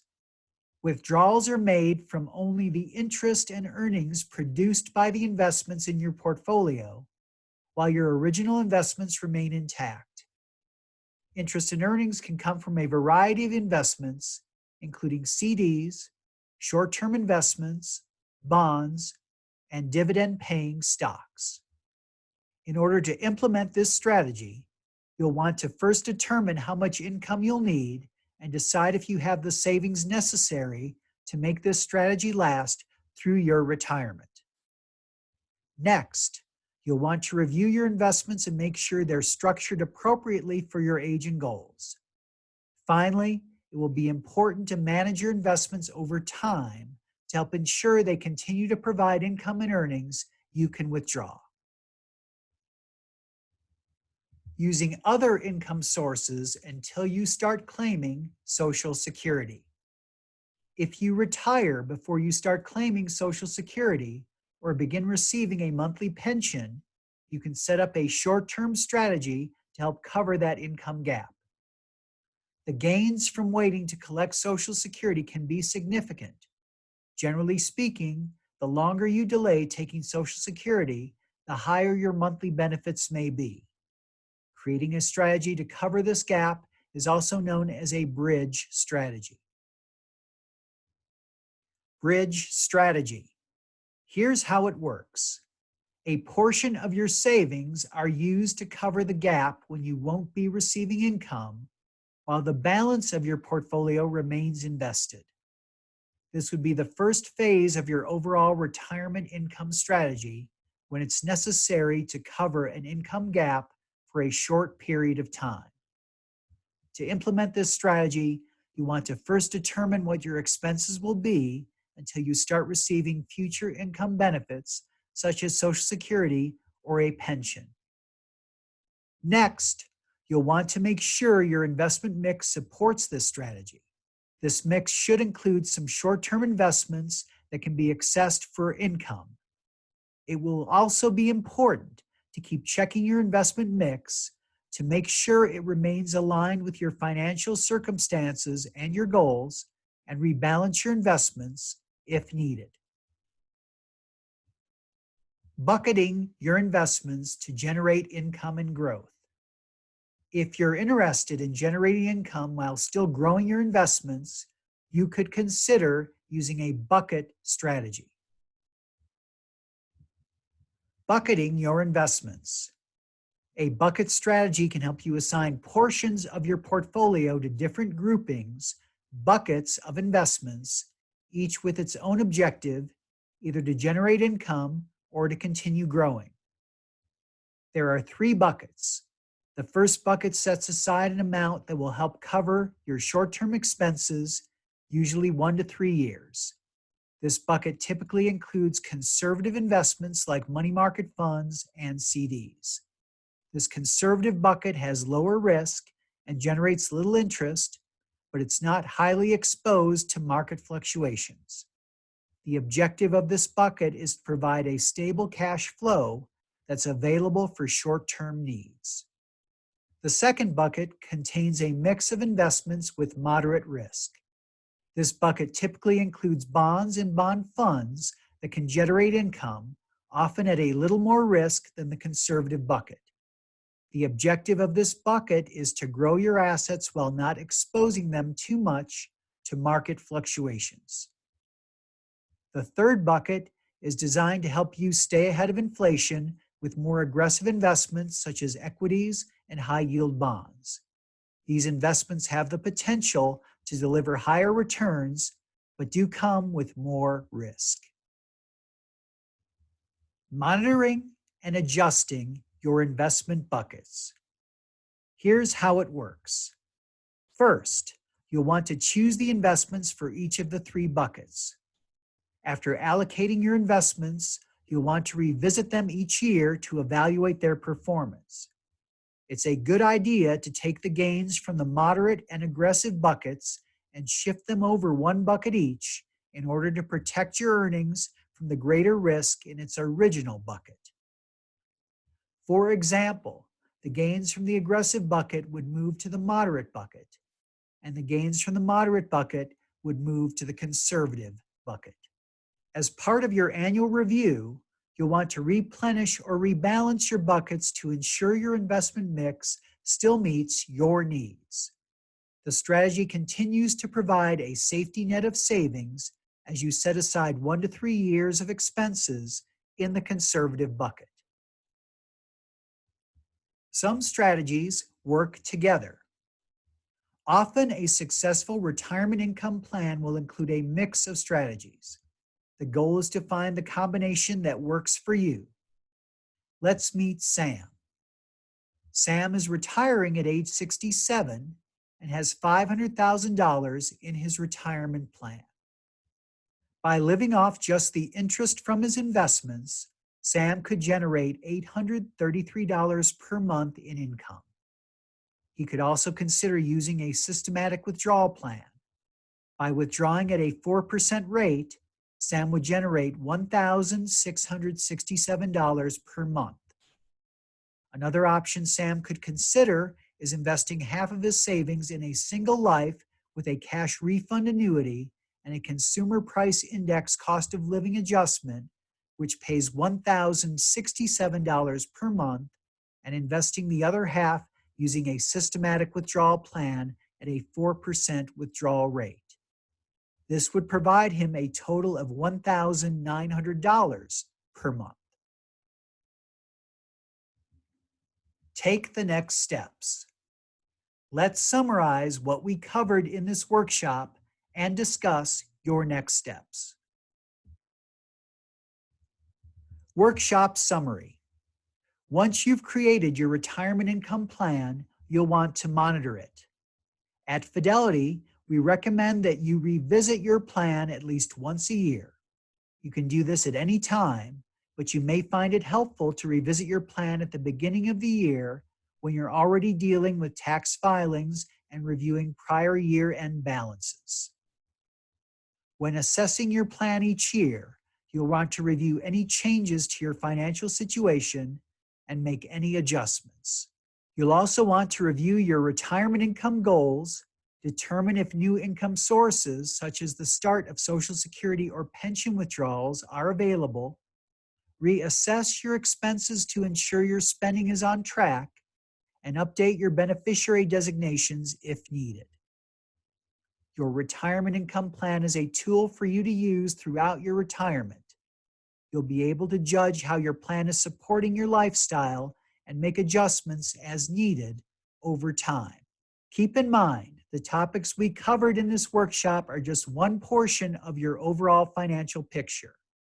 You'll also want to determine when to take Social Security and decide how to cover health care costs. Next steps. Joel Weiss, your Fidelity retirement planner, can help with your overall financial well-being, including savings habits, asset allocation, income planning, and complex planning discussions, as well as with decisions at retirement or a job change. It's easy to schedule a complimentary virtual or phone one-on-one appointment. 1. Text MEET to 343-898 on your smartphone and follow the link to schedule your appointment. 2. Visit getguidance.fidelity.com. 3. Call 800-642-7131. 4. Or capture the QR code on the screen with your mobile phone's camera app and follow the link to schedule your appointment.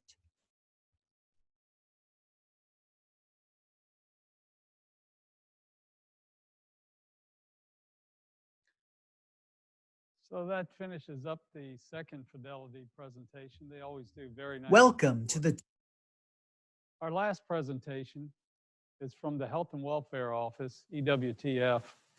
And this presentation will cover the Local 26 pension.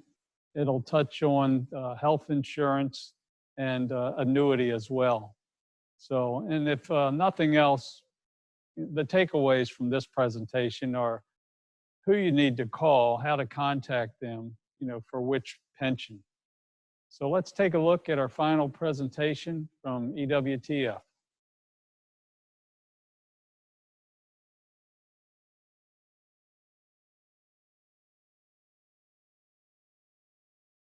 Good morning, I'm Robin Balint. Hope you're enjoying our first Zoom retirement seminar. I'll give you the information on the 3 Local 26 retirement benefits, which are the pension plan, retiree health coverage, and the individual account plan or annuity. These are a few terms you'll hear throughout the presentation. I will start with covered employment, which means you worked in a job class covered by a contract that requires your employer to make contributions to the pension plan on your behalf.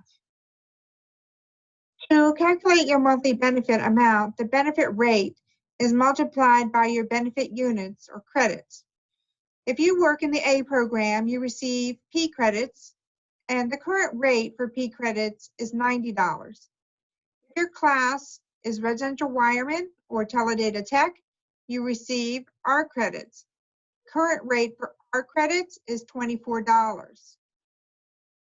Benefit units or credits are calculated based on years of participation, which is yearly credit, or total hours are divided by 1,600 to get your hourly credit, and whichever is lower will be used to calculate your benefit amount. This slide shows the basic pension calculation. Breaks in service occur when you work less than 400 hours in a year. You can waive or bridge a break in service for the reasons listed here. To bridge or break in service, contact the fund office for the appropriate forms. A break in service freezes all credit earned prior to the break at the benefit rate in place during that year. A bridged break in service avoids the break and removes the freeze so that the benefit is calculated at a higher benefit rate, which results in an increased benefit amount. Annual statements include a year-by-year listing of your reported hours and service credits, as well as a calculation of your accrued benefit amount. This is a good time to contact us about breaks in service. These are the types of pensions available. To be eligible for a normal pension, you must be active, have at least 5 years of testing service or credits. You're retiring at age 62 or older. For a Rule of 85 pension, you must be vested with the 5 credits, as well as have your age plus your years of service or credits equal 85 or more. The benefit calculation for the Rule of 85 pension is the same as normal pension. There is no reduction for retirement before age 62. You will earn bonus credits if you are an A journeyman and you keep working in covered employment after age 62, normal retirement age, or after becoming eligible for the Rule of 85. The current rate for bonus credits is $30. You are eligible for the one-time lump sum bonus of $2,500 if you are active and you retire at age 62, normal retirement, with a minimum of 15 years of vesting service credits, or active and you have the Rule of 85. For a deferred pension, you're inactive, meaning you left the union prior to retiring. You're vested with at least 5 credits. You're age 62 or older. Calculation for this benefit is the same as with normal retirement.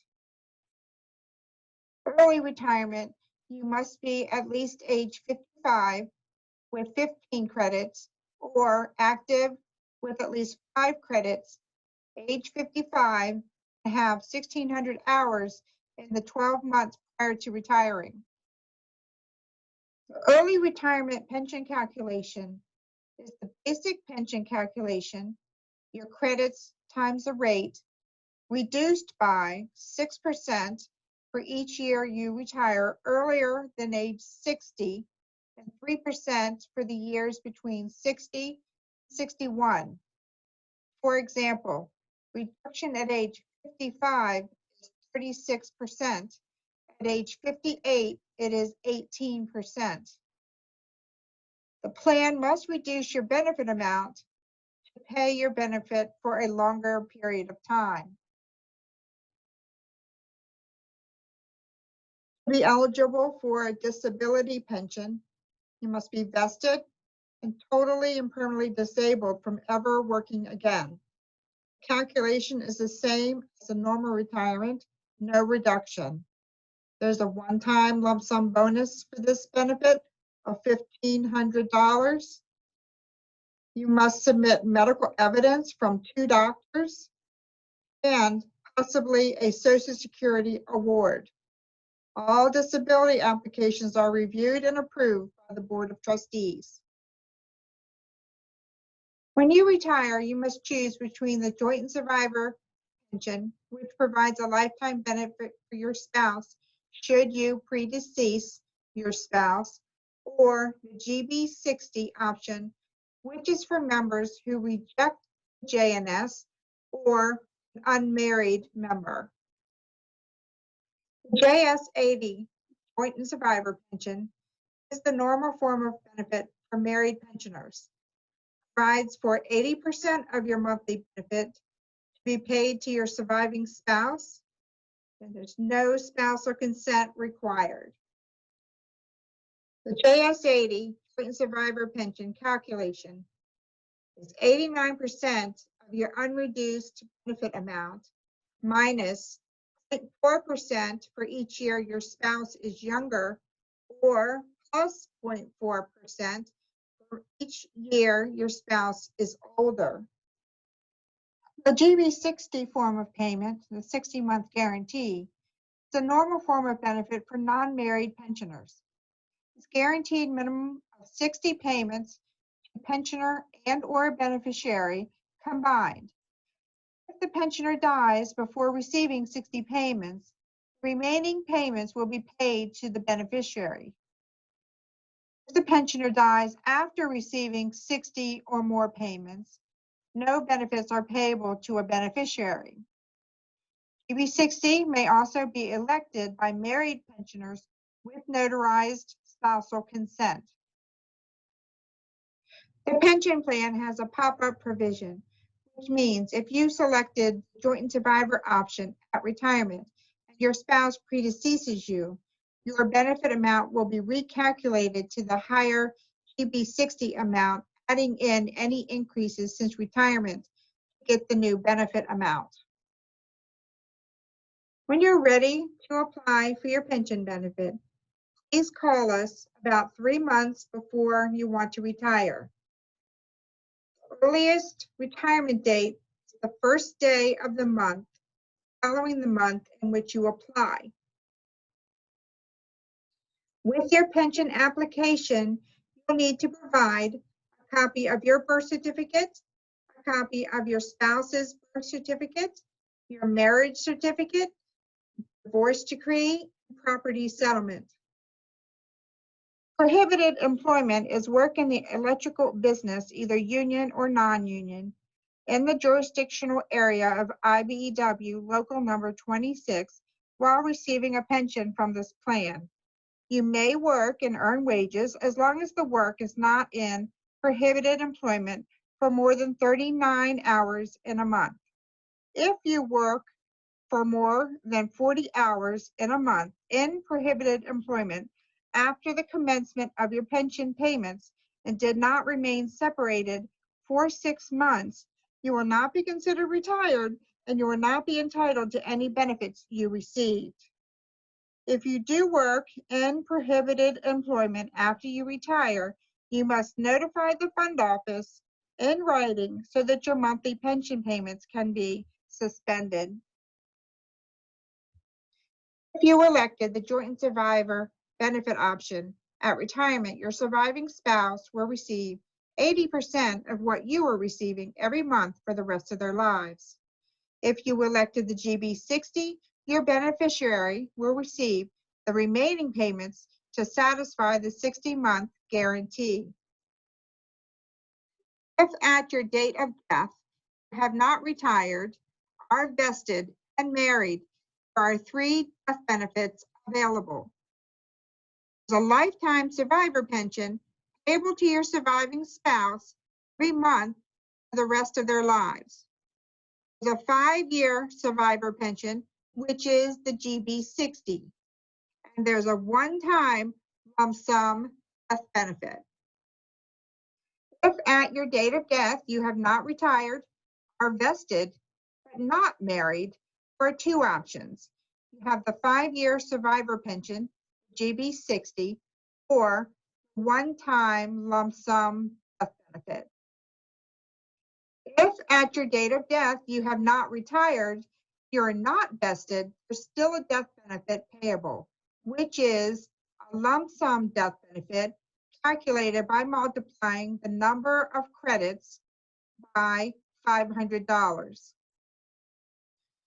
To be eligible for welfare coverage as a retiree, you must be covered by the plan at the time you retire. You must have 10 consecutive years of coverage immediately preceding your retirement date. You must be receiving a Local 26 pension or receiving Social Security retirement benefits if you're unable to receive Local 26 pension benefits. You must pay a monthly premium for your retiree health coverage, which can be withheld from your monthly pension payment. Begin paying for retiree coverage approximately 6 months from the month you last worked, depending on your bank hours. Coverage includes prescription, dental, and vision. Health benefit from the health and welfare plan is reduced from $25,000 to $6,000.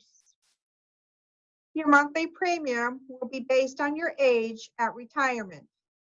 If you retire under age 60, the monthly rate per person is $200.29. If you retired between the ages of 60 and 64, the monthly premium is $145.16 per person per month. There's a maximum of $400.58 per month per family. Once you or one of your eligible dependents become eligible for Medicare benefits, benefits will then be covered under the Health and Welfare Plan's Medicare Supplemental Program. Once you become eligible, you must provide us with a copy of your Medicare card, and your premium for this coverage is reduced to $73.50 per month. You must have both Part A, hospital, and Part B, physician options under Medicare. You may be billed for any overpayment of claims if the fund office is not notified that you or your covered dependent became eligible for Medicare. Monthly premium for a non-Medicare eligible dependent will continue to be $145.16 or $200.29, depending on your age at retirement. Coverage still includes your prescription, your dental, and your vision. That benefit is still $6,000. Medicare eligible members and dependents will receive their prescription drug benefits through SilverScript Insurance Company, a subsidiary of CVS. This change will take place automatically. You will not need to fill out any forms. Please do not enroll in Medicare Part D plan independently.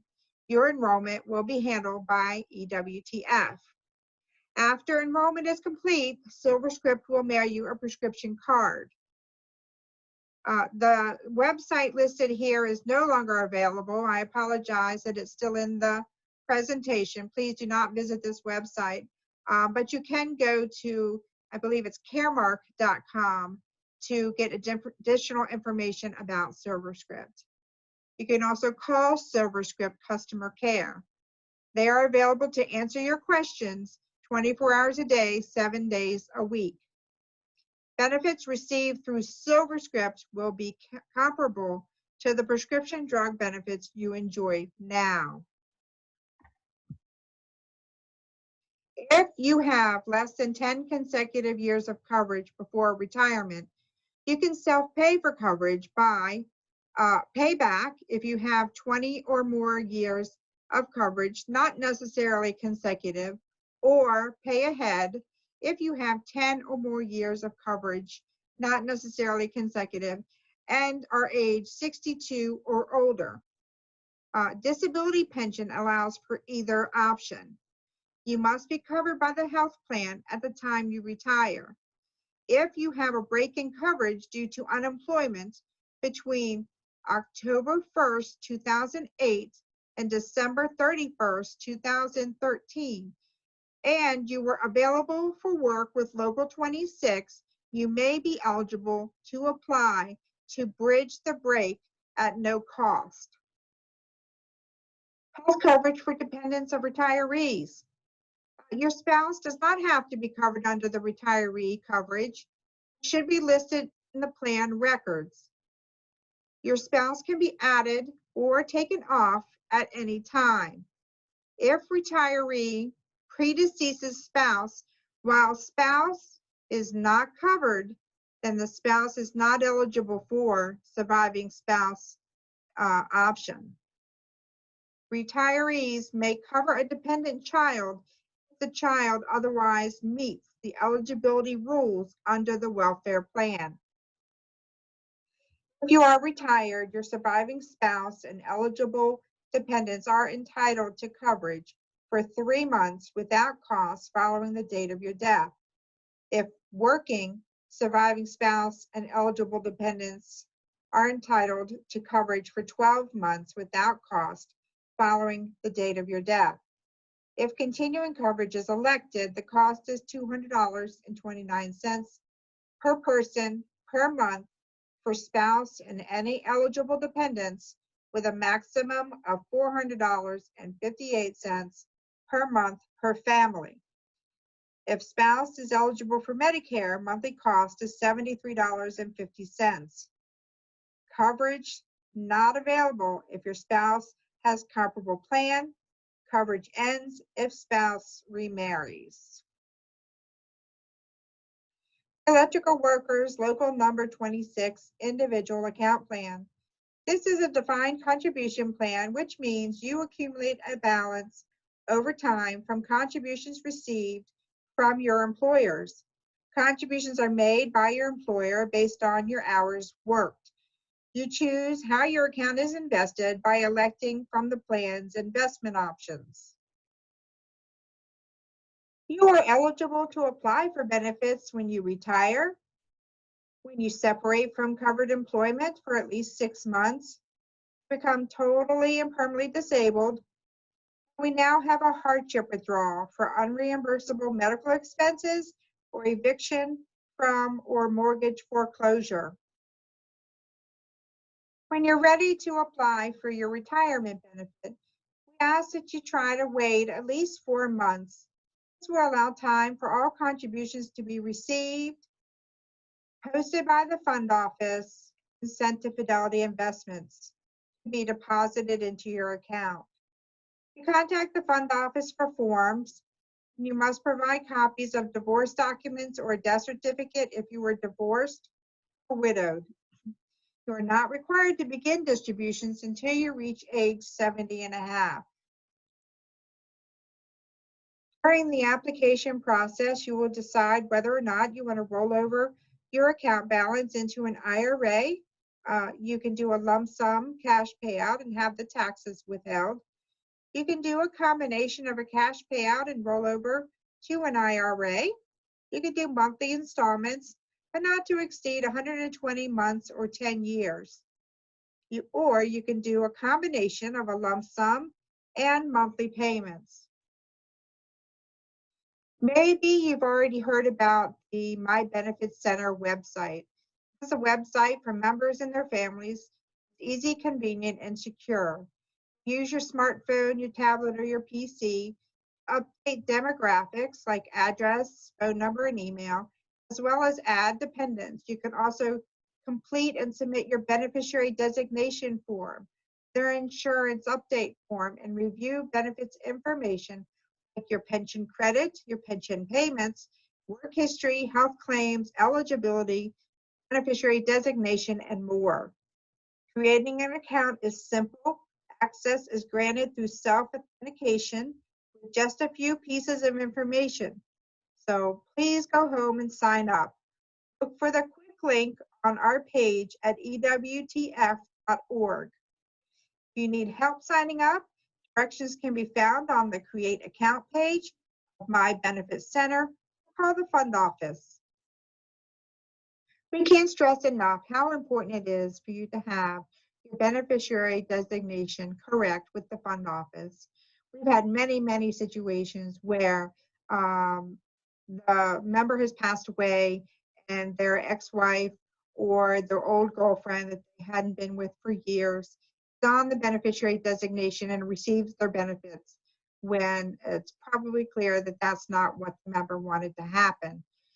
Please go to My Benefits Center, Document Center, and submit a new form. It's so important to make sure your money goes to who you want it to go to upon your death. Thank you. This concludes my presentation. I hope I provided the information that you'll need to better understand your retirement benefits with Local 26, as well as prepare you to apply when you're ready to retire. I am the retirement services manager.